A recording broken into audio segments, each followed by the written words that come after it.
জিবরিল আলাইহিস সালাম যখন হুজুরের কাছে ওহী নিয়ে আসতেন, কাইফা কানা বাদুল ওহী, বুখারী শরীফের একেবারে প্রথম শিরোনাম কাইফা কানা বাদুল ওহী। হুজুরের কাছে ওহীর সূচনা কেমন ছিল, লম্বা চওড়া আলোচনা। যখন ওহী আসতো হুজুরের কাছে, তখন হুজুর আলাইহিস সালাতু ওয়াস সালাম কঠিন শীতের মধ্যেও সাহাবাই কেরাম কম্বল গাইতে বসে আছে, আর হুজুর ঘামিয়ে যাইতেন একেবারে, তরবাতার জামা গেঞ্জি সব ভিজে যাইত। তো হুজুরকে কখনো ওই সময় বাতাস দিত না, বাতাস দেয়া নিষেধ ছিল, ঘামতে দিতে হবে। এই ঘামের ভিতর দিয়া ওহী অর্জন করতেন হুজুর। তো ঘামিয়ে যাওয়াটা ওহীর বরকত। বক্তারাও ওয়াজের সময় যদি ঘামিয়ে যায় তাহলে বোঝা যাবে ওহীর বরকত। কোরআনের বয়ান ঘামিয়ে যাইতে হবে, এটা ওহীর বরকত। ফ্যানের বাতাস নিয়ে এই ওহীর বরকতকে সরাই ফেললে ঠান্ডা হয়ে গেলে গলা বসে যায়। এই জন্য আমি ফ্যানের বাতাস সইতে পারি না, যারা পারে তারা তো শরীর স্বাস্থ্য ভালো। বক্তা শ্রোতার ভিতরে কাছাকাছি হইলে রহমত বেশি হয়। আল্লাহ পাক রব্বুল আলামিন নবী আলাইহিস সালামের কাছে প্রথম যে ওহী পাঠাইছে, গারে হেরায় জাবালে নূরে। হাজী সাহেব যারা গিয়েছেন তারা দেখেছেন, বুড়োকালে হজে গেলে পরে ও জায়গা যাওয়া সম্ভব না। সময় মতো হজে যেতে হবে, শক্তি থাকতে যাইতে হবে। আমি এখন দুর্বল হয়ে যাচ্ছি ধীরে ধীরে। এবছর যাইয়া জাবালে নূরে উঠতে সাহস পাই নেই। আমার ছোট দুই ছেলেকে নিয়ে গেছি, ওরা পেলপেল করে উঠে চলে গেছে। 13 সালে হজে গেছি, মাশাআল্লাহ সে সময় শক্তি সাহস বেশি ছিল। হজরের নামাজ পড়া মক্কা থেকে বেরোইছি, যাইয়া জাবালে নূরে গারে হেরার মধ্যে ঢুকছি। আমার মনে হয় যেন আমার আগে আর কেউ যায় নেই বলে আমার বিশ্বাস। একসাথে 3 জন গেছি, 3 জনের 2 জন পিছে পড়ে গেছে, আমি আগে উঠে চলে গেছি। ওরা একটু মোটা উঠতে দেরি হয়েছে, আমি পাতলা উঠে চলে গেছি। আমি মনে করছি আমি সবার আগে আসছি। ঢুকে যে দেখি গারে হেরার ভিতরে দেখি 3টে মহিলা বসা। ওরা কোন সময় গেছে আল্লাহ জানে, বোরকা পরা, কান্নাকাটি করতেছে।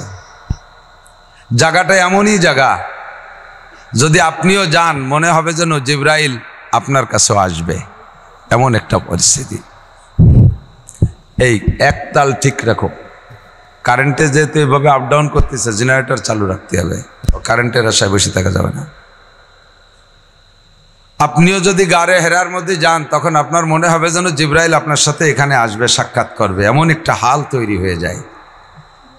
আল্লাহ পাক আমাদের সকলকে যার তৌফিক দান করেন, বলেন আমিন। যাবেন তো ইনশাআল্লাহ, নিয়ত আছে, সময় থাকতে যাবেন। তো হুজুর আলাইহিস সালাতু ওয়াস সালাম একটানা 40 দিন গারে হেরার মধ্যে বসা। 40তম দিন লাইলাতুল কদর। এই লাইলাতুল কদরে জিবরিল আলাইহিস সালাতু ওয়াস সালাম মানুষের রূপ ধারণ করে আইসা সামনে এসে বসে বলতেছেন, ইয়া মুহাম্মদ ইকরা, মুহাম্মদ পড়েন। হুজুর জবাব দিলেন, মা আনা বিকারি, আমি তো লেখাপড়া জানি না, কি পড়বো, পড়তেই তো পারি না। সুম্মা কালা ইকরা, আবার কয় পড়েন। সুম্মা কালা মা আনা বিকারি, আমি পড়তে পারি না। সুম্মা কালা ইকরা, আবার বললেন পড়েন। আবারও বললেন মা আনা বিকারি, বলছি না আমি পড়তে পারি না। ফাগাত্তা জিবরাইল মুহাম্মাদান সাল্লাল্লাহু আলাইহি ওয়াসাল্লাম মা সাদরিহি, জিবরিল আলাইহিস সালাম নবী আলাইহিস সালামকে বুকের সাথে লাগাইয়া একটা চাপ দিলেন। তো চাপটা এ পরিমাণ ছিল, জিবরাইলকে তো আল্লাহ তাআলা চাপের একটা মেজারমেন্ট দিয়ে দিয়েছে, এত জোরে চাপ দেবা না যাতে তোমার চাপে মুহাম্মদ সাল্লাল্লাহু আলাইহি ওয়াসাল্লামের সিনের হাড় ভেঙে যায়। আবার হালকা চাপ দিয়ে ছেড়ে দিলেও দুইটা জিনিস একসাথে মিশতে হলে তো পরিমাণ মতো একটা চাপ লাগবে। একটু চাপ দেবা যাতে তোমার ভিতরে যা আছে তা জিবরাইলে তা মুহাম্মদ সাল্লাল্লাহু আলাইহি ওয়াসাল্লামের ভিতরে ঢুকে যায়। পরিমাণ মতো চাপ দিয়ে ছেড়ে দেশে। এবার কাই ইকরা, হুজুর পড়া শুরু করছেন। ইকরা বিসমি রাব্বিকাল্লাযী খালাক, খালাকাল ইনসানা মিন আলাক, ইকরা ওয়া রাব্বুকাল আকরাম। 5টা আয়াত পড়ে ফেলেছি। এই 5টা আয়াতে জিবরাইলের সিনা থেকে হুজুরের সিনায় চলে গেছে। সিনা থেকে সিনার মধ্যে এলেম যায়, কতক্ষণ সিনা থেকে সিনার মধ্যে। তো 2 জনের সিনা তো কাছাকাছি হইতে হবে। একজনের সিনা যদি 20 হাত দূরি হয়, আর বলনেওয়ালা সিনা যদি 20 হাত দূরি হয়, তাহলে তো সিনার থেকে সিনায় যায় না। যদি এই কথাটা বর্তমান বা কোনো কালের বিজ্ঞানীরা আর বস্তুবাদীরা স্বীকার করে না যে সিনার থেকে সিনার মধ্যে কি করে যায়, বস্তা বস্তা বই পুস্তক পড়াই, তারপরও 10টা 5টা 7টা প্রাইভেট মাস্টার দিয়ে পড়াই, এরপরও ম্যাট্রিক পাস করতে পারে না। আর বুকের সাথে বুক মিশাইলে এই বুকের চেয়ে ওই বুকের মধ্যে এলেম চলে যায়। মৌলবীর একটা ফাও কথা জীবন ভরিয়ে কয়, এটা ফাও কথা না আসল কথা? তোমাদের প্রযুক্তি এর প্রমাণ করে দেয় যে সিনার থেকে সিনার মধ্যে যাইতে পারে। কথা কন? এটা মোবাইল না, এর মধ্যে একটা মেমোরি আছে, মেমোরি কার্ড আছে না নাই? 32 GB। এটার মধ্যে আরো বড় জিবি আছে। তো এই 32 GB একটা মেমোরি কার্ড ভরা অনেক কিছু, গজল আছে, হামদ আছে, নাত আছে, ওয়াজ আছে, তেলাওয়াত আছে, কোরআন শরীফের কারীদের কেরাত আছে, এর প্যাড ভরা সব কিছু লোড দিয়ে আছে। এইটা লোড দিছি আজ 5 বছর ধরে মোবাইলটার বয়স, এই 5 বছর পর্যন্ত লোড দিছি। আর একটা মোবাইলের মধ্যে নিতে কি 5 বছর লাগবে? অল্পক্ষণের মধ্যে নেওয়া যায় কি না? ব্লুটুথ কানেকশন দিয়ে 2টা মোবাইল সিনের সাথে সিনে মিশে এক জায়গায় শোয়াই তুলি, অল্পক্ষণের মধ্যে এর পেটে যা আছে সব ওর পেটে চলে যায়, যায় কি না? তো তুমি মানুষ, তোমার একটা মাথা বিলের মাথার মতো মাথা, ওর মধ্যে ফটাখানিক গিলু, তাই দিয়ে যদি এমন আবিষ্কার করতে পারো যে একটা জড় পদার্থ মোবাইল, এর সিনার মধ্যে যা আছে তাই যদি আর একটা মোবাইলের সিনার মধ্যে ব্লুটুথ কানেকশন দিয়ে সিনার সাথে সিনা মিশাই তুলি যদি ঢুকে যায়, তাহলে আল্লাহ পাক রব্বুল আলামিনের কুদরতে কামেলা জিবরাইলের সিনার থেকে রাসূলুল্লাহ সাল্লাল্লাহু আলাইহি সাল্লামের সিনার মধ্যে, পীর সাহেবের সিনার থেকে মুরিদের সিনার মধ্যে, বক্তার সিনা থেকে শ্রোতার সিনার মধ্যে, উস্তাদের সিনার থেকে ছাত্রের সিনার মধ্যে যাইতে পারে কি পারে না? ফামা জবাবুকুম ফাহুয়া জবাবুনা, যে জবাব তোমরা দিবা ওই জায়গা, ওই জবাবে আমাদের জবাব। আমি মাঝে মাঝে বলে থাকি, আমাদের বলা অনেক কিছু নিয়ে তারা ব্যঙ্গ করে, ঠাট্টা করে, সব কিছু তাদের আবিষ্কারের মধ্যে জবাব আছে। কতক্ষণ?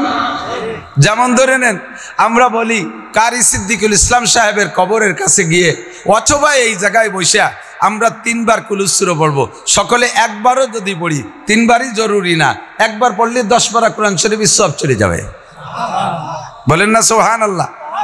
আমরা হুজুরের নিয়ত করে মোনাজাত করা লাগবে না, একবার পড়ে ফেলি। তাহলে এখানে কত মানুষ আছে? 1000 খানিক মানুষ আছেন, তাহলে 900 যদি হয় তাহলে 300 খতম কোরআন শরীফের সব চলে যাবে। পড়েন সবাই একবার, বিসমিল্লাহির রহমানির রহিম। কুল হুয়াল্লাহু আহাদ আল্লাহুস সামাদ লাম ইয়ালিদ ওয়া লাম ইউলাদ ওয়া লাম ইয়াকুল লাহু কুফুয়ান আহাদ।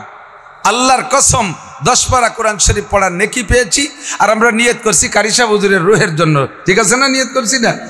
আর উনি জায়গায় বসে পেয়ে গেছে, কবরে শুয়ে পেয়ে গেছে। তো ওনার কবর তো সম্পূর্ণ একেবারে টাইট করা, দরজা জালনা কিচ্ছু নাই, ফুটো ভাগ নাই, তা ঢোকলো কোন জায়গায় দিয়ে? নেকি ঢোকে কোন ভাগ দিয়ে? তো বলবো তোমারও যে ভাগ দিয়ে ঢোকে ও জায়গাও সেই ভাগ দিয়ে ঢোকে। চট্টগ্রামের থেকে মোবাইলে বিকাশে টাকা পাঠালে এই মোবাইলই ঢোকে, ঢোকে ঢোকে। বিদেশের থেকে পাঠাইলেও ঢোকে, ইদানিং আমেরিকার থেকে পাঠাইলেও ঢোকে, জাপানের থেকে পাঠাইলেও ঢোকে। এই মোবাইলের মধ্যে টাকা ঢোকে কোন ভাগ দিয়ে? কয় যে বাঁচতে ফুটো ফুটো আছে, তো ডোয়ার সময় কি দেখছো টাকা ঢুকলো? এ টাকা যদি আকাশ দিয়ে উড়িয়ে এসে ঢুকতো তাহলে এক মোবাইলে ঢুকতো না, পথে জাল পাইতে মানুষ বসে থাকতো, পথের চেয়ে রেখে দিত। কথা কন না?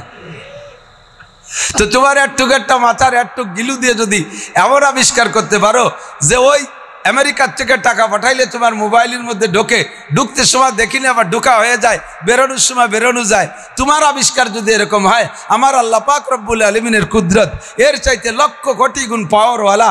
আমরা বিশ্বের যেখানে বসে সূরা ইখলাস পড়বো, আব্বার কবরে চলে যেতে পারে, কারি সাহেবের কবরে যেতে পারে, আরেকজনের কবরে যেতে পারে, পারে কি পারে না?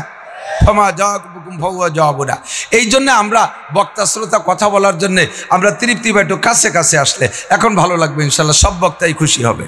আল্লাহ পাক বক্তাদের জবান থেকে জরুরি মূল্যবান কথা বের করে দিক, সবাই বলে আমিন।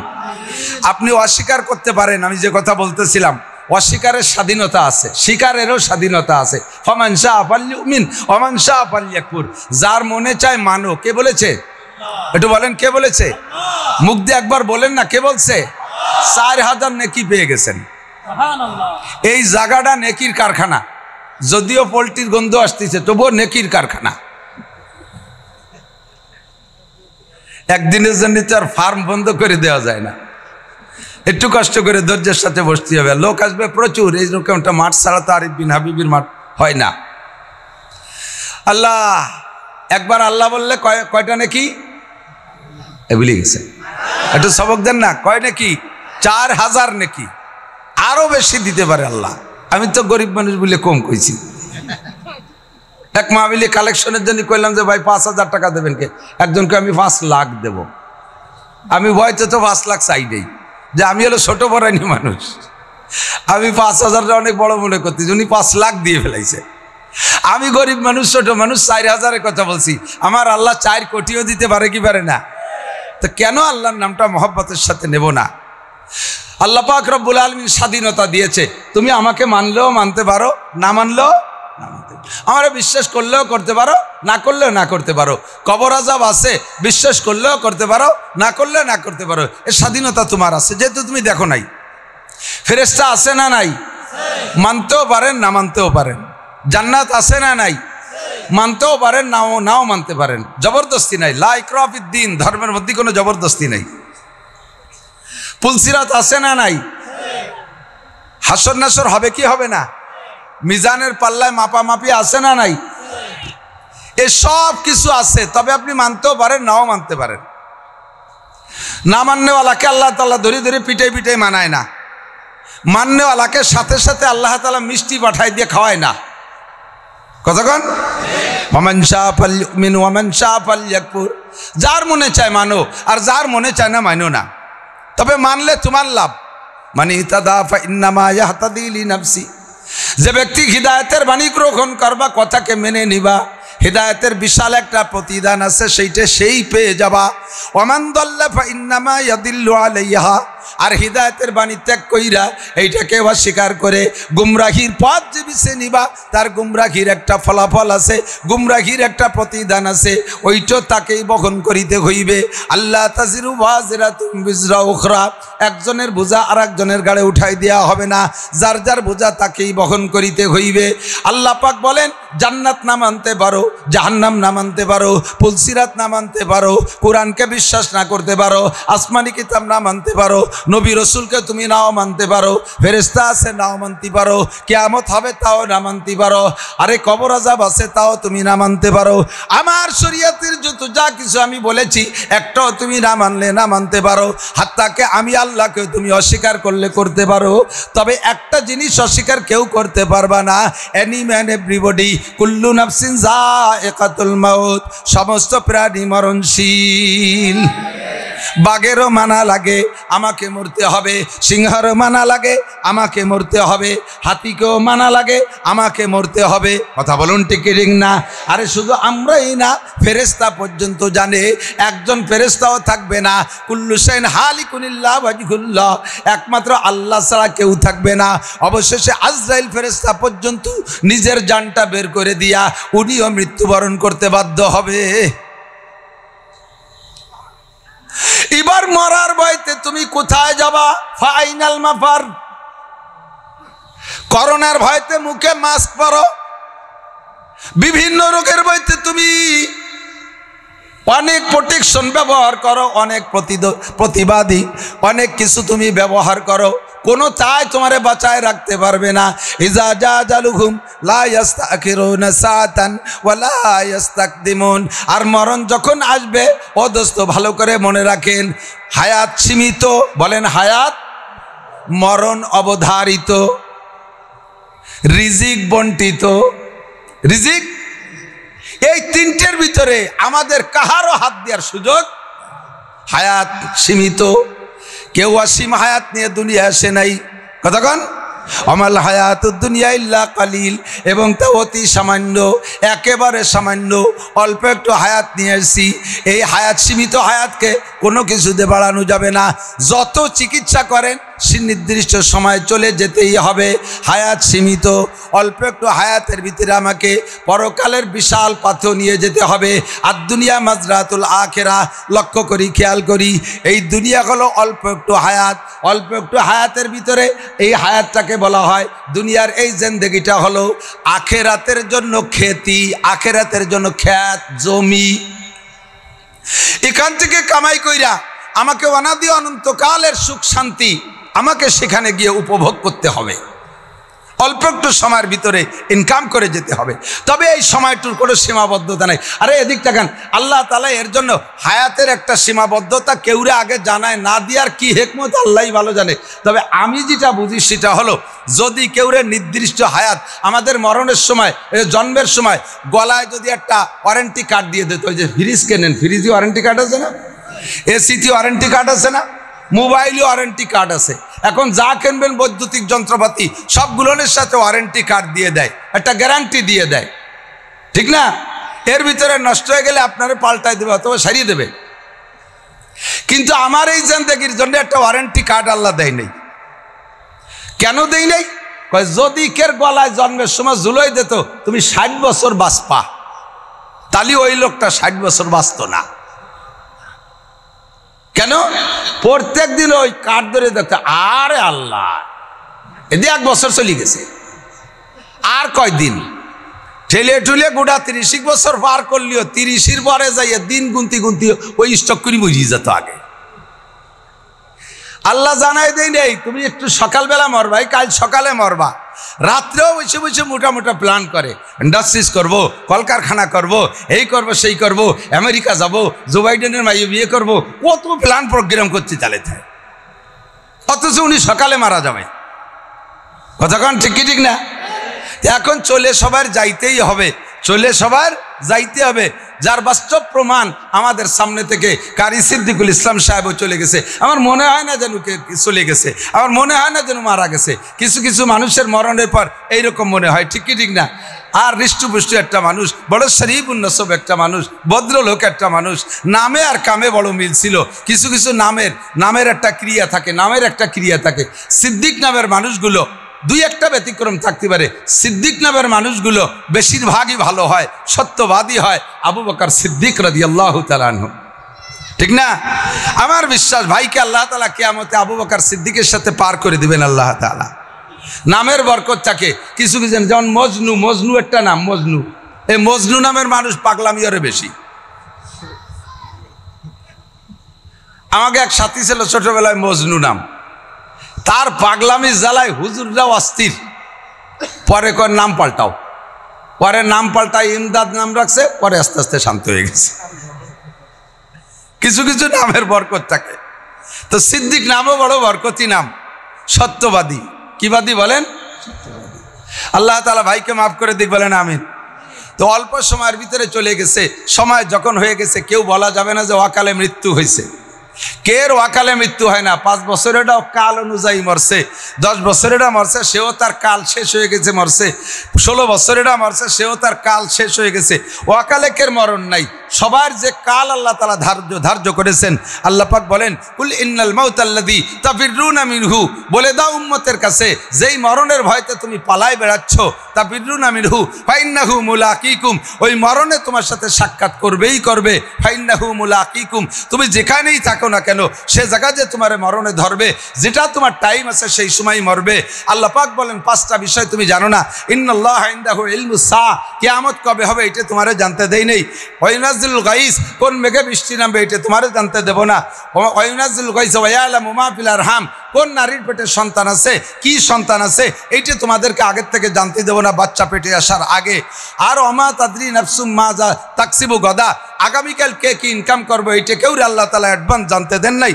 ওমা তাদরি নাফসুম বিআইয়ি আরদিন তামুত, কে কোন জায়গা যে মারা যাব এইটা কেউ আল্লাহ তাআলা জানতে দেয় নাই। কে কখন মারা যাবে, যার যেখানে মরণ আছে তাকে সেখানে যেতেই, আমি আপনিও মারা যাব। সংক্ষিপ্ত কথা হলো, সময় আমার কম, আজকে এখানের দাওয়াত রাখতে চাইনি।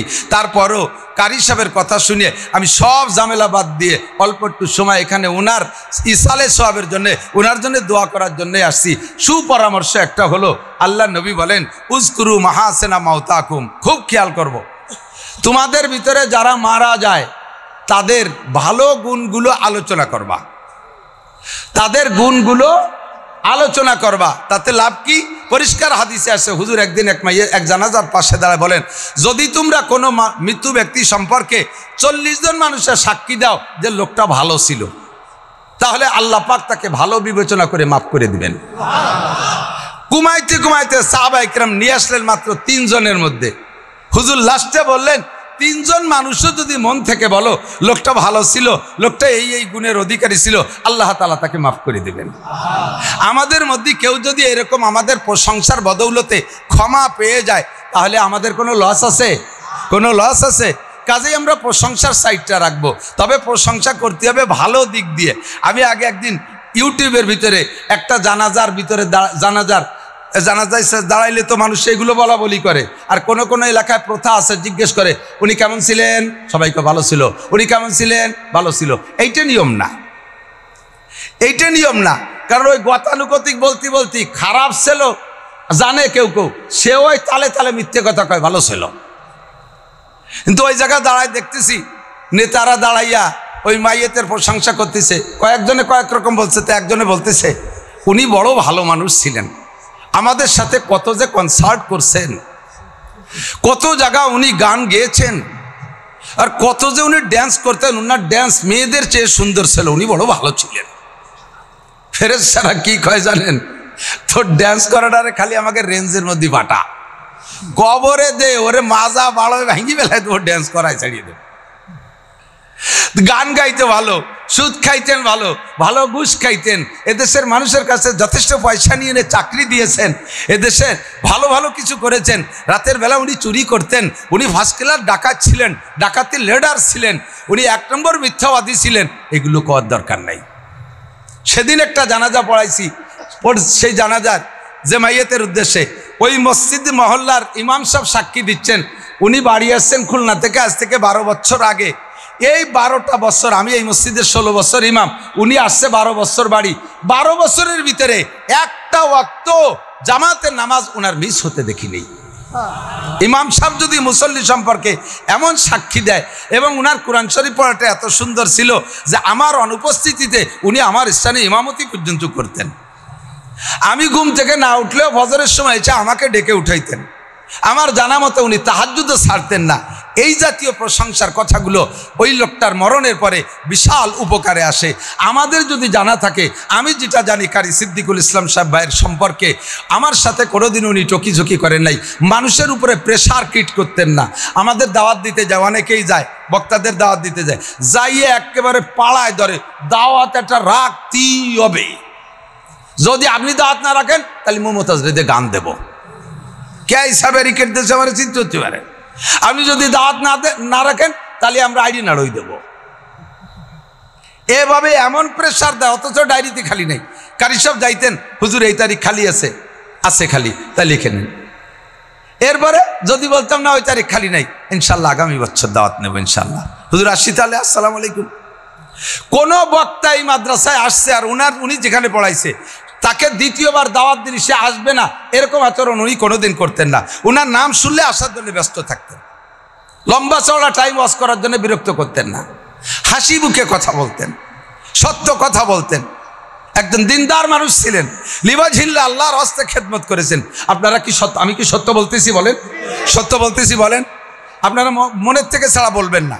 আর স্থানীয়ভাবে আপনাদের লেনদেন কেমন ছিল সেটা জানি না, আমি গুণটা এজন্য বলতে বাধ্য। দোস্ত, হযরত ঈসা আলাইহিস সালাতু ওয়াস সালাম একবার সাথীদেরকে নিয়ে রাস্তা দিয়ে হাঁটতেছে। হাঁটতে হাঁটতে হাঁটতে হাঁটতে কত দূর যাইয়া রাস্তার পাশে দেখে উনার চোখের সামনে পড়ে গেছে একটা মরা বিলেই, বিড়াল মরা। এদিক একটা বিড়াল মরা, তো মরা বিড়ালটার মরিয়ে তো গেছেই, এরপরে পচছে, পচার পরে পোকা হয়ে গেছে। এই জাতীয় প্রাণী মরলে পোকা হয়, চোখে জীবনে একটা দূরে দেখছেন নাকি আমি জানি না। পোকা এত হয় যে ভিতরে নিচে যে মুর্দা আছে তাও দেখা যায় না, খালি পোক হয়ে যায়। এমন একটা অবস্থা, আমি যেভাবে বলছি আমার নিজেরই ঘৃণা লাগতেছে। হযরত ঈসা আলাইহিস সালাতু ওয়াস সালাম ওই পচা পোকাওয়ালা মরা বিড়ালের কাছে দাঁড়াই গেছেন। সব সাথীদেরকে ঈসা আলাইহিস সালামের সাথীদেরকে বলা হয় হাওয়ারি, আর আমার নবীর সাথীদেরকে বলা হয় সাহাবী। তে হাওয়ারিয়া ঈসা আলাইহিস সালাম সকলকে দাঁড় করে বলছে, এই তোমরা দাঁড়াও। দাঁড়াইয়া বলতেছে, দেখো তো এই বিড়ালটার কোন জায়গা ভালো আছে, খুব খেয়াল, দেখো তো বিড়ালটার কোন জায়গা ভালো আছে। সবাই এক এক নজর দেখে, হুজুর একটু সরিয়ে চলেন, ওই দিকে যে কই, এ তো চোখ দিয়ে দেখা যায় না, গন্ধ আসতেছে, আবার দেখার মতো কিছু নেই। কয় না এই জায়গাতে বলিয়ে যেতে হবে, কয় যে হুজুর ওর কোনো জায়গা ভালো নাই, সরেন দি। তো হুজুর 3 বার জিজ্ঞেস করছে, এই ভালো করে দেখো এর কোন জায়গা ভালো আছে। তো কেউ কইল না যে কোন জায়গা ভালো আছে, সারা গা পোকা হয়ে গেছে। তো হযরত ঈসা আলাইহিস সালাম সাথীদেরকে সরাই নিয়ে বলতেছে, বলো তো ওর তো কোনো জায়গা ভালো নাই, ওর দাঁত কয়টা ভালো আছে না? কয় যে হ্যাঁ হুজুর, দাঁত কয়টা একেবারে ফকফকে সাদা, কারণ ও তো কোনোদিন পান বিড়ি খায়নি, পান খালি না কালা হয়ে যায়, লাল হয়ে যায়, ওর দাঁত কয়টা খুব সাদা। তো হুজুরকে বললেন যে হুজুর বললেন আমি তোমাদের কাছে জিজ্ঞাসা করলাম যে ওর ভালো আছে কোন জায়গা, তাই কও। কেউ কইলে না, কে সবাই কও লেজে পোকা ধরছে, ঠ্যাঙে পোকা ধরছে, মাথায় পোকা ধরছে, বডি পোকায় ধরছে, সারা গা পোকা, দাঁত কয়টা ভালো, ভালো ঢুকতো কেউ কও না, সব জায়গা খারাপ তা কও কে? আমি তো খারাপ জিজ্ঞেস করি নাই, আমি কি বলছি কোন জায়গা খারাপ বলো, কোন জায়গা পোকা তা বলো, আমি তো খারাপের কথা জিজ্ঞেস করিনি, আমি বলছি ভালো কোন জায়গা, দাঁত কয়টা ভালো আছে আমি বলার পরে সাক্ষী দিচ্ছ, এই কথাটা আগে কেন বললে না? একটা মানুষের সারা গা ভালো খারাপ থাকে না, একটা মানুষের সব জায়গা নষ্ট থাকে না। মিথ্যে কথা কয় ঠিক আছে, চুরি করে ঠিক আছে, ডাকাতি করে ঠিক আছে, লুচ্চামি করে ঠিক আছে, সব কিছুতে এই সমস্ত অন্যায় সবগুলো ঠিকঠাক মতো করে। লোকটার আবার কিছু গুণও আছে। আল্লাহর নামে কোনো কেউ খারাপ আচরণ করলে, আল্লাহর নবীর সামনে গুস্তাখি করলে, ওই চুরি ডাকাতি যাই করুক না কেন, ও জীবন বাজি রেখে লাফিয়ে পড়ে। আল্লাহ রসুলের সামনে কোনো গুস্তাখি সহ্য করতে পারে না। কথা বলেন আছে না? এরকম আছে না নাই? ও আমার যুবক ভাইরা, নামাজ পড়ো না, রোজা রাখো না, দাড়ি কাটো, দাঁড়ায় মতো, খাড়ায় খাও, আইটি পায়খানা করো, মদ খাও, গাঁজা খাও, ইয়াবা খাও, ফেনসিডিল খাও, জিনা করো, ব্যভিচার করো, চুরি করো, ডাকাতি করো, যেই যা করো না কেন, ভারতের হিন্দু, ভারতের পুরোহিত বদমাইশ আমার নবীর মূর্তি বানাইয়া, আমার নবীর নামে মূর্তি বানাইয়া, মূর্তির নাকটা ভেঙে দিয়ে কয় মুহাম্মাদের নাক ভাঙলাম। তোমরা মুসলমান সহ্য করতে পারবে? কখনো সহ্য করা সম্ভব?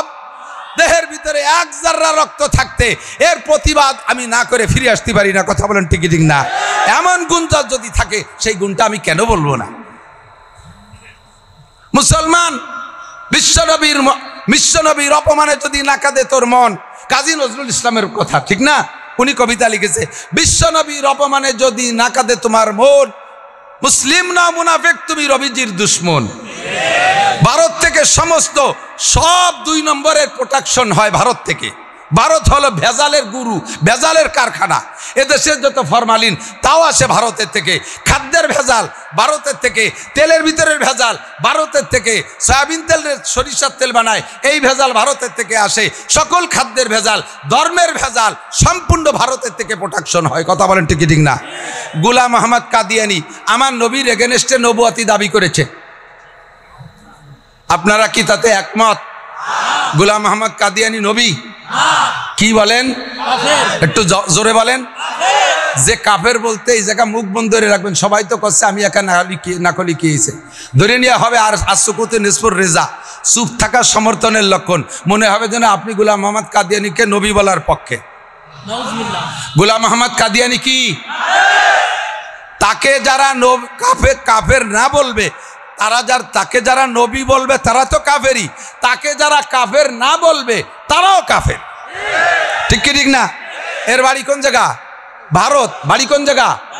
দেখেন ইসলামের বিপক্ষে কত বড় বেয়াদবি। আমার নবী বলেন আনা খাতামুন নবিয়্যিন লা নবিয়্যা বাদি, আমি শেষ নবী, আমার পরে কোনো নবী আসবে। আমার আল্লাহ পাক রব্বুল আলামিন বলেন মা কানা মুহাম্মাদুন আবা আহাদিম মির রিজালিকুম ওয়ালাকিন রাসূলুল্লাহি ওয়া খাতামান নবিয়্যিন। মুহাম্মাদুর রাসূলুল্লাহ তোমাদের কাহারো আব্বা না, উনি হলেন গোটা মানব জাতির নবী ও রাসূল, আর উনি হলেন খাতামুন নবিয়্যিন, শেষ নবী, যার পরে আর কোনো নবী আসবে না। কথা বলি ঠিক কি ঠিক না? আমার নবীর পরে কোনো নবী আসবে না। গোলাম মোহাম্মদ কাদিয়ানি নবুয়তি করেছে, দাবি করেছে ভারত থেকে। ভারত সরকার তাকে সেখান থেকে উস্কাই দিয়েছে, তারে সহযোগিতা করেছে। আর এর সবচাইতে বেশি সহযোগিতা করেছে যাকে এখানে আবিষ্কারই করেছে, তারা হলো ইসরায়েলি ইহুদি। ও মুসলমান, বাংলাদেশে যত ভণ্ড পীর আছে, যত মাজারপন্থী আছে, সমস্ত মাজারের গুড়া আসছে ভারত থেকে, ভারতের থেকে ভণ্ডপীরদের আমদানি হয়। সারা পৃথিবীতে যত ভণ্ডপীর আছে সমস্ত ভণ্ডপীরের মার্কাজ হলো ভারত, সেখান থেকে প্রোডাকশন হয়। এই ভারত হলো ধর্মের ভেজালেরও গুরু। গোটা দুনিয়ায় একটা তরতিবের সাথে কাজ করত, একটা তরতিবের সাথে কাজ করত। আমাদের বাংলাদেশে ধর্মীয় দল কতগুলো দেখেন, 3 মৌলবী 13 দল, ইসলামী দল রাজনীতিতে কতগুলো, 13টা দল সেদিন এক জায়গা হয়েছে, 13 দল। একটা দল ছিল ঐক্যমতে। আমেরিকার তবলিগলাদেরও যেই স্বভাব, জাপানের তবলিগলাদের সেই স্বভাব, সৌদি আরবের তবলিগলাদের সেই স্বভাব, 7টা মহাদেশের সব তবলিগলারা এক সুতোয় গাঁথা, একই মিজাজে একভাবে কথা বলতো। আর এই তবলিগের ভিতরে বিশাল একটা ফাটল সৃষ্টি করেছে। যেই লোকটা সেই লোকটার বাড়িও কোন জায়গা? ভারত। ধর্মের ভিতরে ভেজাল সৃষ্টিকারী সবগুলোর বাড়ি ভারত। আর এই মুহূর্তে আইসা এই ভারতের কোন জায়গা? গুজরাট। কি নাম যেন এই নয়ন, কি নাম? মুম্বাই। ওই সাড়ালের নাম কি?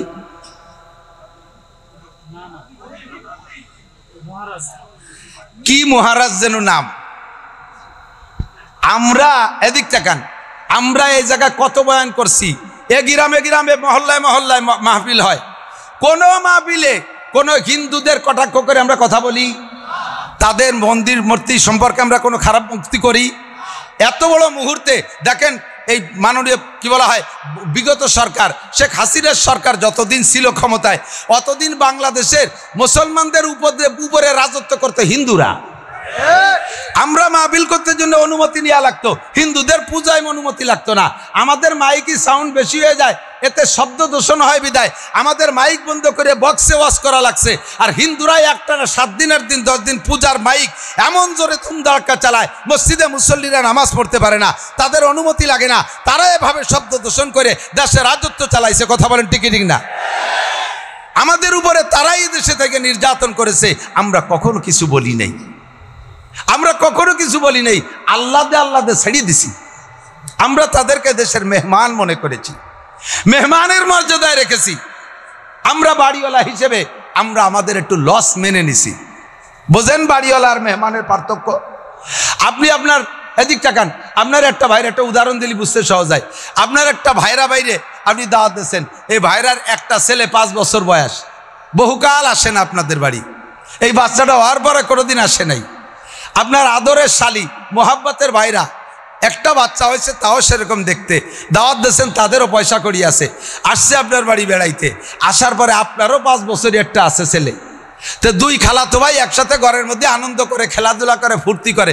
এই খেলাধুলার ভিতর দিয়ে আপনার ছেলে বাড়ির একটা গিলাস, কাছের একটা গিলাস, আগে ছেলে রূপবান গিলাস 1.5 টাকা দাম, মনে আছে নাকি? ওয়াসা কাছের গিলাস, ওই গিলাসেরটা তার হাতেতে ছুটে পড়ে ভেঙে গেছে। আপনি কি করেন? আপনার ছেলেরে যে ঘাট ঠাইসে ধরে ধমাধম 2 থাপ্পড় ভাঙ্গিয়ে ফেলাই দেবো, গুঁড়ো করে ফেলাই দেবো। আপনার ভাইরা ভাই এসে ঠেকাইছে। 1.5 টাকা দামের রূপবান গিলাস ভাঙছে, আপনার ছেলে 2 থাপ্পড় দিয়ে দিয়েছেন। কিছুক্ষণ পরে আপনার ভাইরা ভাইয়ের ছেলে যে বেড়াইতে আসছে, সে যাই আপনার শোকেসের মধ্যে হ্যাঙ্গার ধরে নিয়ে আসছে। হ্যাঙ্গারের ভিতরে 12টা গিলাস, বেলজিয়াম গিলাস, এক একটা গ্লাসের দাম 1300 টাকা। এই 12টা গিলাস দরিয়া এনে স্লিপ করে পড়িয়ে সব কটা গুঁড়ো গুঁড়ো করে ফেলাইছে। আপনার ছেলে 1.5 টাকা দামের একটা গিলাস ভাঙছে, 2 থাপ্পড় মারিয়ে দিয়েছেন। এইটা আপনার ভাইরা ভাই দেখছে। সেই ভাইরা ভাইয়ের ছেলে 12টা গিলাস, এক একটা গিলাস 1300 টাকা দাম, ভাঙ্গে গুঁড়ো গুঁড়ো করে ফেলাইছে।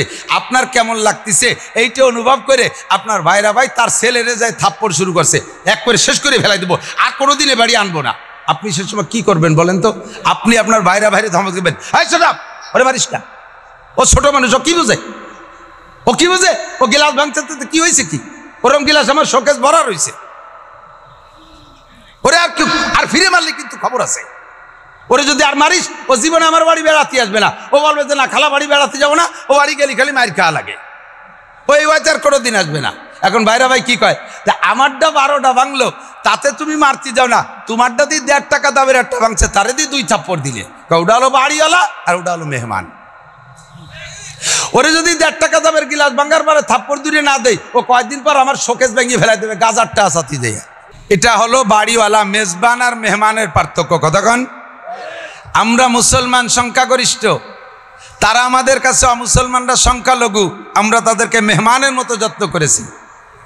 আমাদের মসজিদ বাংলা সরকার মসজিদ বানায় দেয় নাই, তাদের মন্দির ভাঙলে সরকার তার চাইতে দ্বিগুণ টাকা দিয়ে মন্দির বানায় দিছে। ঠিক কি ঠিক না? আমাদের মাহফিলের অনুমতি চাইছি, দেয় নাই, আর তাদের পূজা পাঠ করতে অনুমতি লাগে না, সব তাদেরকে দিয়ে করাই দিছে। তারা মেহমান, তাদের জন্য এটা আমরা করেছি, এটা আমরা মানবতা দেখাইছি। কিন্তু আমাদের দেশের আমাদের মুসলমান ভারতের ভিতরে সংখ্যালঘু, আর তারা হিন্দুরা সংখ্যাগরিষ্ঠ, তারা তো সে জায়গায় আমাদের সাথে মেহমানের আচরণ করে না। কাশ্মীরি মুসলমানদেরকে মারে, গুজরাটে মুসলমানদেরকে মারে, বোম্বে মুসলমানদেরকে মারে, মহারাষ্ট্রে মুসলমানদেরকে মারে, মুসলমানদের ঈদগার ভিতরে শুকর ছাড়িয়ে দেয়, মুসলমানদের মসজিদ ভেঙে ফেলে, বাবরি মসজিদ ভেঙে সেখানে মন্দির বানায়, এত বড় নির্যাতন করে। আমরা জীবন ভরে সহ্য করে নিয়েছি, এখন আমরা আর জবান বন্ধ রাখতে পারি না, আমরা জবান বন্ধ রাখতে পারি না। তোমরা যাদের পূজা পাঠ করো, তোমরা যাদের পূজা পাঠ করো, তাদের কোনো ক্ষমতা নাই। আমার আল্লাহ পাক বলেন, ইন্নাল্লাযীনা তাদউনা মিন দুনিল্লাহ লা ইয়াখলুকু যুবাবা ওয়ালা বিজতামাউ লা। হে দুনিয়ার অমুসলমান মূর্তি পূজারীরা, তোরা যেই মূর্তির পূজা পাঠ করিস, সেই মূর্তির কোনো ক্ষমতা নাই। লা ইয়াখলুকু যুবাবা ওয়ালা বিজতামাউ লা। সারা দুনিয়ার সমস্ত মূর্তি একত্রিত হইয়া একটা তাজা মাছি বানাইতে পারবে? কথা বলেন, পারবে? একটা মাছি বানাইতে পারবে না।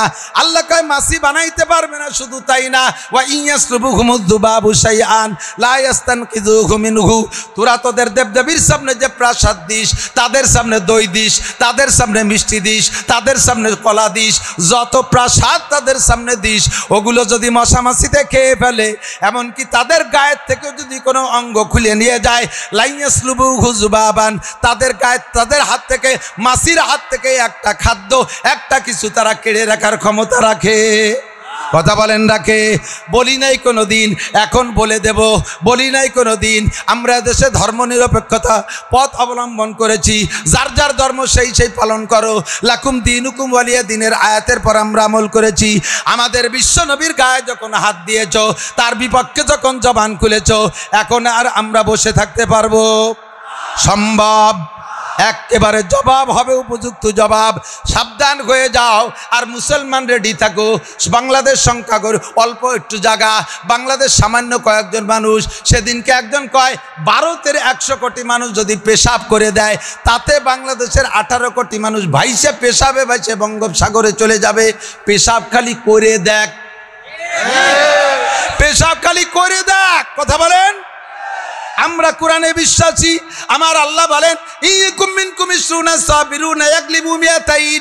20 জন মুসলমান যদি ইমানি বলে বলিয়ান হয়ে দাঁড়িয়ে থাকতে পারো, জোরে বলেন কয়জন? 20 জন মুসলমান, মাত্র 20 জন মুসলমান যদি দাঁড়িয়ে থাকতে পারো, তাহলে আল্লাহ বলেন 200 জন কাফের যত বড় অস্ত্রধারী হোক না কেন, 200 জন কাফের 20 জন মুসলমানের সামনে দাঁড়াইতে পারবে? হক নিয়ে যদি লড়া হয়, তাহলে যত শক্তি আসুক, এই হকওয়ালাদের সামনে সমস্ত শক্তি হেরে যেতে বাধ্য। বাস্তব তার চোখের সামনে দেখলাম। আমার এদেশের, আমার এলাকার জনগণ বেশিরভাগ 90% আমলিগ হওয়ার পরও আপনারা কথাটা বুঝে নেন দোস্ত।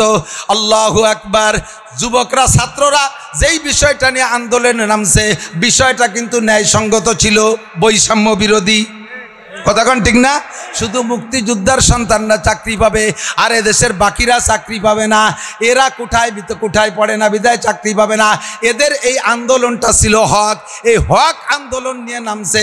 ওদিকে সরকারের সাথে সরকারি ক্ষমতা, তার সাথে সেনাবাহিনী, তার সাথে র্যাব বাহিনী, তার সাথে পুলিশ বাহিনী, তার সাথে বিডিআর বাহিনী, তার সাথে আনসার বাহিনী, তার সাথে যুবলীগ, তার সাথে ছাত্রলীগ, তার সাথে কৃষক লীগ, তার সাথে মূর্খ লীগ, যত আছে সব একসাথে ছিল।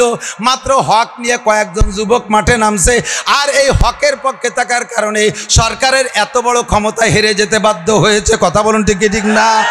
এটা তো জাগতিক ব্যাপার, এটা তো জাগতিক ব্যাপার। আর উখরবি ব্যাপার, ইসলামের ব্যাপারে যদি 20 জন মুসলমান দাঁড়িয়ে থাকতে পারো, 200 কাফের পরাজিত হতে বাধ্য। আল্লাহু আকবার। ভারতের 100 কোটি কাফেরের ভিতরে, 100 কোটি মানুষের ভিতরে 35 কোটি আছে মুসলমান, তারা আমাদের পক্ষে। কথা বলেন, ঠিক ঠিক না? আর বাংলাদেশে 18 কোটির ভিতরে 16 কোটি মুসলমান, ধরে নিলাম 15 কোটি মুসলমান। 35 আর 15 কত হয়? 50, এই 100 কোটি আর এ পাশে 18 কোটি, এর ভিতরে 50 কোটি দাঁড়ায় গেছে মুসলমান, 50 কোটি মুসলমান। এখন যা আছে ওরা আমাদের প্রত্যেক একজনের সামনে 2 জন হয় নাই, একজনের সামনে 2 জন হয় নাই, আমরা একজনে 20 জনের সাথে লড়তে পারি। কথা বলেন ঠিক ঠিক না? মুসলমানের গায়ে হাত দিস না, ধর্ম নিয়ে নাড়াচাড়া করিস না। মুসলমানের নারায় তাকবীরের আওয়াজ এটা তো কোনোদিন শুনিস নাই। মুসলমানের নারায় তাকবীরের আওয়াজ। খালেদ ইবনে ওলীদ রাদিয়াল্লাহু তাআলা আনহু, খালেদ ইবনে ওলীদ রাদিয়াল্লাহু তাআলা আনহু যুদ্ধে যাইয়া যুদ্ধে বিজয় লাভ করে চলে আসছেন। কাফের মুসলমান ছিল 10,000 আর কাফের ছিল 30,000। 10,000 30,000-এর মোকাবেলায় এক একজনের সামনে কয়জন? 30 জন। কয়জন? 3 জন। এই যুদ্ধে মুসলমান জিতে কাফেরদেরকে ধরিয়ে নিয়ে আসছে বহুত। তো খালেদ ইবনে ওলীদ রাদিয়াল্লাহু তাআলা কাফেরদেরকে জিজ্ঞেস করে, আমরা তো অল্প কয়জন, তোরা এত ডেলি ডেলি মার খালি, লাস্টে ধরা পড়ে গেলি, এরকম আত্মসমর্পণ করলি, অস্ত্র ছাড়িয়ে পড়িয়ে গেলি কেন? ঘটনা কি? কয় যে হুজুর, আপনারা যখন নারায়ে তাকবীর কই আওয়াজ দেন তখন আমাদের কাছে মনে হয় আসমান ভাঙ্গে হুড়মুড় করে আমাদের মাথার উপরে পড়তেছে। যাদেরকে আপনারা জবাই করে মারছেন তো জবাইতে মরছি, আর অনেকেই মরিয়ে গেছে ওই নারায়ে তাকবীরের আওয়াজে, অন্ডকোষ খসে বুড়ি মরিয়ে গেছে। এমন একটা তাকবীর তো তোমরা শোনো নাই। মুসলমানের তাকবীর শুনতে চাও? দেব আমরা তাকবীর, হবে তাকবীর। নারায়ে তাকবীর, নারায়ে তাকবীর। বিশ্বের মুসলিম, বিশ্বের মুসলিম এক হয়ে শুয়ে থাকলে হবে, এক হয়ে খেতে হবে, এক হও জিহাদ করো। বিশ্বের মুসলিম এক হও জিহাদ করো। ইহুদিদের দালালরা, নাসারাদের দালালরা, সাধু ঠাকুরের চেলারা, ভারতের চেলারা, ভারতের দালালরা, বিশ্বনবীর শত্রুরা, বিশ্বনবীর অপমান সইবে না রে মুসলমান। নারায়ে তাকবীর। এইরকম একটা তাকবীরের ধ্বনি শুনলে লক্ষ লক্ষ পালায় যাবে, পরনের কাপড় নিতে সময় পাবে না। ঠিক কিনা? সহ্য করব না, বলি নাই, বলার ইচ্ছাও ছিল না, ব্যঙ্গ করি না, করার ইচ্ছাও ছিল না, কিন্তু কেন করাও? আমরা তোমাদের যাদের সম্পর্কে বলবো তোমরাই বলো। বা আরবালারা মূর্তিরে আরবিতে কয় সনাম। কি বলে? সনাম। এই সনাম পূজারী একজন, অনেক বয়স, 100-র উপরে বয়স, একটানা 80 বছর পর্যন্ত সে তার প্রতিজ্ঞা ছিল, আমি যেখানে যাব সনামকে সাথে রাখবো, সনামরে পূজা করব, সনামের জিকির জপ। আমরা জিকির করি আল্লাহ, বলেন আল্লাহ আল্লাহ আল্লাহু আল্লাহ আল্লাহ আল্লাহ আল্লাহু আল্লাহ আল্লাহ আল্লাহ আল্লাহু আল্লাহ।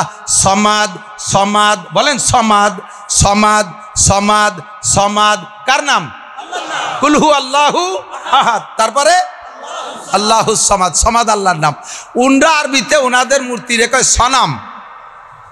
এই সনামরে গাড়ি করে চলাফেরা করে সব জায়গায়। এক জায়গায় যাইয়া ওর পেশা পাইছে সনাম রে, সনামের কাছে তো মুনাজাত করে, এটা দাও ওইটা দাও সেটা দাও, সব চায়। লক্ষ্মীর কাছে অর্থ চায়, লক্ষ্মীর পেটের মধ্যে খালি খেয়াড়, ও কি সাইডে ভয়েস অফ তৈরি করে। সরস্বতীর কাছে বিদ্যা চায়, সে নিজেও তো জীবনে কোনোদিন 1 লাইন স্কুলই পড়ে নাই। কথা কর না কেন? দুর্গার কাছে ক্ষমতা চায়, সে দুর্গার ক্ষমতা কি? রাস্তায় দাঁড়ায় তুলি বেড়া কুত্তো, তার নাক মুখ বেড়ে স্প্রে করে সোজায়, সে কুত্তো খেদানোর ক্ষমতা রাখে না। ঠিক কি ঠিক না? তার কাছে ক্ষমতা চায়, তার ক্ষমতা বাবা কার কাছে? ওই ভদ্রলোক এই সব তাই সনামের কাছে চায়।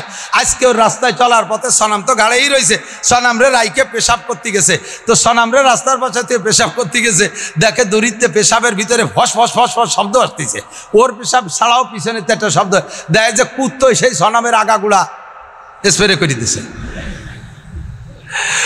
ও তো ওই পেশাবের মধ্যেই রেগে গেছে, আইসা সনামের ঠ্যাং ধরিয়া দমাদম পাথরের সাথে বাড়ি, তোরে শেষ করে ফেলাই দেব। বদমায়েশ, আমার জীবনের সব প্রতিরক্ষার দায়িত্ব তোরে দিয়েছিলাম, তুই আমারে পাহারাদারি করবি, তুই আমারে বাঁচাবি, তুই আমারে হেফাজত করবি। তোর কি ক্ষমতা আছে? তোর সারা গা গোসল করা দিছে কুত্তই মুতিয়ে, তাই তুই ঠেয়া তুই পারলি না, আর তুই আমারে কি উপকার করবি? কথা বলেন ঠিক ঠিক না? রাগিয়ে গেছে, বাড়ই দৌড়ে হাত পাও ভাঙ্গে, তারপরও মোহাম্মত তো একবারে শেষ করা যায় না। এরে নিয়ে আবারও জিকির করতে করতে যাইতেছে, তো সনাম রে নিয়ে সামনে বসে জিকির করতে করতে হঠাৎ মুখ থেকে বেরোয় গেছে সমাদ। কি বেরোইছে? সমাদ।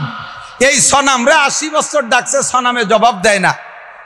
আর সনাম রে ডাকতি যে সমাদ মুখ দিয়ে বেরোয় গেছে, উপরে সমাজ জবাব দেয়, লব্বাইক আল্লাহ লব্বাইক ইয়া আবদি, লব্বাইক ইয়া আবদি। হে আমার বান্দা, তুমি আমারে কেন ডাকলা? কন্না আল্লাহু আকবার। তুমি আমারে কেন ডাকলা? এমন একটা আওয়াজ উপর থেকে আসছে, মানুষের কণ্ঠের সাথে মেলে না, দুনিয়ার কোনো প্রাণীর কণ্ঠের সাথে মেলে না। একটা অপরিচিত কণ্ঠ উপর থেকে জবাব আসলো, ইয়া আব্দিলি মা দাওতানি। বান্দা, তুমি আরে কি মনে করে ডাকলা? ওর ভিতরে একটা পরিবর্তন এসে গেছে মুহূর্তের ভিতরে। আরে যারে জীবন ভরে সামনে রাইকা সনাম করে জিকির করলাম 80টা বছর, কোনোদিন আমারে জবাব দিল না, কোনোদিন আমারে জবাব দিল না। আর যারে ডাকি নাই তারে মনেও করে ডাকি নাই, বেশাকটা ভুল করমে জবান থেকে সনাম কইতে যে সমাদ বেরোয় গেল, আর সেই সমাদ আমার ডাকে সাড়া দিল। কাজেই সনাম আমার কেউ না, সমাদ আমার সব। আল্লাহ আমার রব, বলেন ওই রবই আমার সব। আল্লাহ আমার রব, ওই রবি আমার সব। সমাদ আমার রব, সমাদ আমার সব। ঠিক কি ঠিক না? বলি নাই করে দিন নীরবে পূজা পাঠ করে গেছো। সরকার বাহাদুর তোমাদেরকে সব কিছু বেশি দিয়েছে। আরে আমরা এই গ্যাঞ্জামের ভিতরে, বাংলাদেশের গ্যাঞ্জামের ভিতরে দেখেন, উরাই বড় বেকায়দা। নিজেদের মূর্তি নিজেরা ভাঙ্গে, নিজেদের মন্দির নিজেরাই আগুন জ্বালাই দিয়া, স্থানীয় মুসলমান যুবকদের উপরে দোষটা চাপাই দিয়া এই দেশের মুসলমানদেরকে মাইর খাওয়াইছে। কথা বলেন ঠিক ঠিক না? এই কৌশল যাতে ব্যবহার করতে না পারে, আবার একটা গ্যাঞ্জাম না লাগাই দিতে পারে, এই জন্যই এই সরকার পতনের মুহূর্তে মাদ্রাসার ছেলেরা, স্কুল কলেজের ছেলেরা, ধর্মপ্রাণ মুসলমানরা, শাসনতন্ত্রের যুবকরা মন্দির পাহারা দিয়েছে। আপনারা জানেন কি জানেন না? মন্দির পাহারা দিয়েছে। আমরা এত খেদমত তোমাদের করি, আর তোমরা আমার নবীর সম্পর্কে এমন আচরণ করলে, এমন আচরণ করলে। এখনই যদি, আগামীকাল যদি কি বলা হয়, সমাবেশ ডাকা হয়, প্রতিবাদ সমাবেশ ডাকা হয়, আপনারা সকলে উপস্থিত হইতে পারবেন তো ইনশাআল্লাহ? যাইতে পারবেন তো ইনশাআল্লাহ? কাজের বাহানা দেবেন, কাজের বাহানা দেবেন। নবী না আসলে আপনি দুনিয়া আসতে পারতেন না, আপনার সব কাজ পড়ে থাকতো, আপনি কিছুই করতে পারতেন না। নবী আসার কারণে আপনার জন্ম হয়েছে। ও দোস্ত, আমার নবীর অপমান এইটা আমরা সইতে পারবো না। আগামীকাল যদি আমাদের ডাক আসে, ইনশাআল্লাহ আমরা বেরিয়ে পড়বো। ঠিক আছে না? প্রতিবেশী গোপালগঞ্জ এরিয়ার মধ্যে যারা আসছেন, শুধু তারাই না, এ পাশেও বলমারি তো গোপালগঞ্জের কাছ দিয়ে যারা আছেন, আগামীকাল আমাদের গোপালগঞ্জে সকাল 10টা থেকে 12টা পর্যন্ত এই প্রতিবাদ সমাবেশ হবে। এবং স্মারকলিপি দেবো আমরা ডিসি মহোদয়ের কাছে, প্রেস ক্লাবের কাছে। রসুলের আশেক যারা আছেন, আশেকের রসুল যারা আছেন, খালি জিলাপি খাওয়া আশেক না, 12ই রবিউল আউয়ালে জশ্নে জুলুস করা আশেক না, আরে মিছিল দেওয়া আশেক না, অরিজিনাল আশেকের রসুল যারা আছেন, রক্ত দিয়ে হলেও, জীবন দিয়ে হলেও, পায়ে হেঁটে হলেও আগামীকাল গোপালগঞ্জ যাওয়ার চেষ্টা করা যাবে তো ইনশাআল্লাহ? বেশ কিছুদিন আগে, আরও বেশ কয়েক যুগ আগে, ভারতের ভিতরে আর এক বদমায়েশ ঠাকুর আমার নবীর নামে রঙ্গিলায় রসুল বই লেখছে। রঙ্গিলায় রসুল, এর ভিতরে নবীর অনেক কটূক্তি করছে। ভারতের এক যুবক, মাদ্রাসার ছাত্র না, তবলিগের কোনো আমির না, ইসলামী শাসনতন্ত্র, ইসলামী কোনো দলের যুবক না, এ আমার কলেজের যুবক, আমার স্কুলের যুবক, আমার জেনারেল স্টুডেন্ট। তোদের মধ্যে থেকে একটা যুবক, সে তরবারি একটা চাদরের মধ্যে পেঁচাই নিয়ে ঠাকুরের গেটে যে বলছে, অমুক ঠাকুর কোথায়? বললো যে ভিতরে। কেন, কি খবর? তার সাথে আমার সাক্ষাৎ আছে। বলেন আগে কি সাক্ষাৎ? বলে না, দরকার আছে, আগে সাক্ষাৎ করতে দেন। ভিতরে চলে গেছে, যার অনুমতি দিয়েছে, যাইয়ে সামনে বসে বলছে, এই তুই আমার নবীর সম্পর্কে এই গুস্তাখি আলোচনা তুই করেছিস? আমার নবীর সম্পর্কে এই তুই লিখছিস? সে জানে যে আমরা ভারতের মহাশক্তি, আমরা ভারতের মানুষ, আমাদের সামনে আবার কে আসে? আর গেটে তো আমার পাইক পেয়াদা আছেই। ও বলছে, হ্যাঁ লিখেছি, তোমার নবী এই দোষে দোষী, তোমার নবী চরিত্রহীন ছিল, তোমার নবীর শরিয়াতে 4টে বিয়ে করার অনুমতি আছে, কোরআনে বলছে, আর তোমার নবী 9টা স্ত্রী ব্যবহার করেছে, তোমার নবী শরিয়াত বিরোধী কাম করেছে। জোরে কন্যা নাউজুবিল্লাহ। বলার সাথে সাথে একে কোপে গর্দান আলাদা করে দিয়েছে। মাদ্রাসার ছাত্র না, মুহাদ্দিস মুফতি মুহাদ্দিস শাইখুল হাদিসরা, এই যুবক কলেজের যুবক, এই স্টুডেন্ট, তোদের মতো একজন জেনারেল শিক্ষিত যুবক, তার ভিতরে সে হয়তো নামাজ পড়তো কিনা পড়তো আল্লাহই ভালো জানে, নবীর শানে বেয়াদবি সহ্য করতে না পাইরা যে সরাসরি নিজ হাতে তার প্রতিবাদ করেছে, অ্যারেস্ট হয়ে গেল, সরকার নিয়ে গেল, ট্রাইব্যুনাল কোর্টে তার দ্রুত বিচার হয়ে গেল, বিচারের রায় ঘোষণা হয়েছে, আগামীকাল তার কি হবে? ফাঁসি হবে, আগামীকাল ফাঁসি হবে। ফাঁসির সংবাদ এর কাছে যদি আসে, ও কান্দে না হাসে? এই আপনাদেরকে ফাঁসির হুকুম হলে হাসবেন না কানবেন? কানবে না? পাগল হয়ে যাবে না? যুবকের কাছে যখন ফাঁসির ঘোষণা চলে গেছে, কোর্টের থেকে খবর পৌঁছানো হলো আপনার আগামীকাল ফাঁসি হবে, যুবক চেহারাটা খুশিতে হলুদ হয়ে গেছে। কোন সুবহানাল্লাহ! চেহারাটা খুশিতে হলুদ হয়ে গেছে, হাসতেছে মুস্কি মুস্কি। কোর্টের লোকে জিজ্ঞেস করে, তোমার আগামীকাল ফাঁসি হবে, তুমি এত আনন্দ খুশি হচ্ছ, হাসছো কেন? কয় যে তা তোর কাছে বলে লাভ কি? মুসলমানরা আসছে, তুমি এই ফাঁসির খবরে হাসছো কেন? তুমি তো কাঁদবা। কয় যে গত রাত্রে আমি স্বপ্নে দেখি বিশ্বনবী মুহাম্মদুর রাসূলুল্লাহ সাল্লাল্লাহু আলাইহি সাল্লাম আর 4 খলিফা সাথে আমাকে জান্নাত থেকে ইস্তেকবাল অভ্যর্থনা জানানোর জন্য আমার কাছে চলে আসছে। আমাকে নবী পাক হাত ছাড়ি দিয়ে বলছে, তুমি চলে আসো, কালকে আমার সাথে একসাথে জান্নাতে থাকবা। আমার একটা জীবন চলে গেলে আমার দুনিয়ার সব সাথ শেষ, আমি নবী পাকের সাথে জান্নাতে থাকবো, আমার নবীর সাথে জান্নাতে থাকবো। মাররা মিনকুম মুনকারান ফালইগাইরু বিয়াদিহি, যদি ইসলাম বিরোধী কোনো কিছু দেখো, শক্তি থাকলে হাত দিয়ে প্রতিবাদ করো। কথা বলেন ঠিক কি ঠিক না? ফাইল্লাম ইস্তাতিফা বিলিসানি, না পারলে কমপক্ষে জবান দিয়ে একটু বলো। ফাইল্লাম ইস্তাতিফা বিকলবিহি, জবানও যদি না খুলতে পারো, অন্তরে ঘৃণা করো। অন্তরে ঘৃণা করাকে বলছে আযাফুল ঈমান। এটি ঈমানের সবচেয়ে দুর্বল পয়েন্ট। আমরা অত দুর্বল না, আমরা এখনো জবান তো চালাইতে পারি। কথা বলেন ঠিক ঠিক না? আর হাত চালানোতে সমস্যা, হাত চালানোতে সমস্যা। একটু হাত খোলেন। আফগানিস্তানের মানুষ মুসলমানরা কয়েক মোল্লা মাত্র 42টে, মাশাআল্লাহ হাত নামান, 42টে শক্তিধর দেশ সমন্বয়ে এই বাহিনীর নাম ছিল ন্যাটো। মুল্লারা সায়েন্স পড়ে নাই, বিজ্ঞান পড়ে নাই, বোমা বানাইতে পারে না, রাইফেল বানাইতে পারে না, কোনো অস্ত্র বানাতে পারে না। চায়নার থেকে কিছু পাইছে, রাইফেল বন্দুক, তার নাম হলো ক্লাসিনকভ। এই ক্লাসিনকভ দিয়ে বিদেশের 42টে রাষ্ট্র শক্তিশালী দেশের সমস্ত সমরাস্ত্রকে একেবারে কেড়ে রেখে দিয়া 8,000 মার্কিন ডলার, 8,000 কোটি মার্কিন ডলারের অস্ত্র কেড়ে রেখে দিয়ে তাদেরকে খালি হাতে জুতোর মালা গলায় দিয়া তাদের পরনের পাশায় প্যান্টও পরতে সুযোগ পায় নাই, এভাবে তারা পালায় চলে গেছে মুল্লাদের ধাওয়ায়। কাজেই আমাদের হাত গুটিয়ে রাখার সুযোগ সময় নাই। কথা বলেন ঠিক কি ঠিক না? ফিলিস্তিনের 40 লক্ষ, ফিলিস্তিনের কি বলা হয় 23 লক্ষ মানুষ, 23 লক্ষ মানুষ গাজার ভিতরে। তাদের ভূমি আয়তন কটুক জানেন? কাশিয়ানি থানা অথবা বলমারি থানা পরিমাণ, 42 কিলোমিটার লম্বা আর 12 কিলোমিটার চওড়া। বলেন তো কটুক জায়গা? আমার মনে হয় 2-3টে ইউনিয়নের জায়গা, ঠিক না? এই জায়গার সাথে এই কয়জন সাধারণ পাবলিকের সাথে আমেরিকা লড়তেছে। ইসরায়েল তো ফেসে অস্ত্র দিচ্ছে কে? আমেরিকা দিচ্ছে, ব্রিটেন দিচ্ছে, যুক্তরাজ্য দিচ্ছে, পশ্চিমারা সবাই তাদেরকে অস্ত্র দিচ্ছে। একটা বছর পর্যন্ত মুজাহিদদেরকে হারাইতে পারে নাই। এ কাফেরের দল, ইহুদ নাসারার দল, জেনে নে, আমার নবীর সৈনিকদেরকে খেপাস না। যদি খেপে যায় বিশ্ব মুসলিম, ইনশাআল্লাহ এই পৃথিবীতে তোরা পা রাখার জায়গা পাবি না। কথা বলেন ঠিক ঠিক না? প্রস্তুত আছেন তো ইনশাআল্লাহ? প্রস্তুত আছেন তো ইনশাআল্লাহ? আমার বয়ান সময় শেষ, এরপরে আসবে ইশার আজান হবে, নামাজ হবে।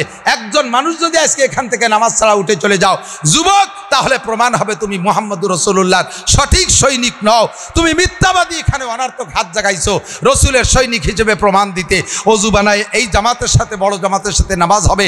নামাজের পরে মিজানুর রহমান ফরিদি, একজন উঠবেন না, আমার কথা আছে, একজন উঠবেন না। মিজানুর রহমান ফরিদি, অবশেষে আরিফ বিন হাবিব সাহেব, আমার বাংলাদেশের বর্তমানে আল্লামা হিসেবে যাকে বলা যায়, একবার তাজা কোরআন হাদিসের রেফারেন্স দিয়ে বয়ান করবে। আমরা শেষ পর্যন্ত শুনবো, থাকবো তো ইনশাআল্লাহ। বেয়াদবি মোটে করবো না, আমরা ইনশাআল্লাহ প্রস্তুত থাকি। আল্লাহ তাআলা আমাদেরকে এই জিহাদের ময়দানে শরীক হওয়ার তৌফিক দান করে, বলেন আমিন। আগামীকাল গোপালগঞ্জের এই প্রতিবাদ মিছিলে আপনাদেরকে দাওয়াত দিচ্ছি। আর আমি খাসভাবে দোয়া চাই আমার ভাই কারি সিদ্দিকুর রহমান সাহেবের জন্য। সকলে দোয়া করবেন, তার কিছু প্রশংসা থাকলে করবেন। তার ছোট্ট একটা বাচ্চা মাদ্রাসায় পড়ে, এখনও সে মাদ্রাসার হাল ধরার ক্ষমতা নাই। আমার ছেলেদের মতো ছোট, এখনও লেখাপড়া করে।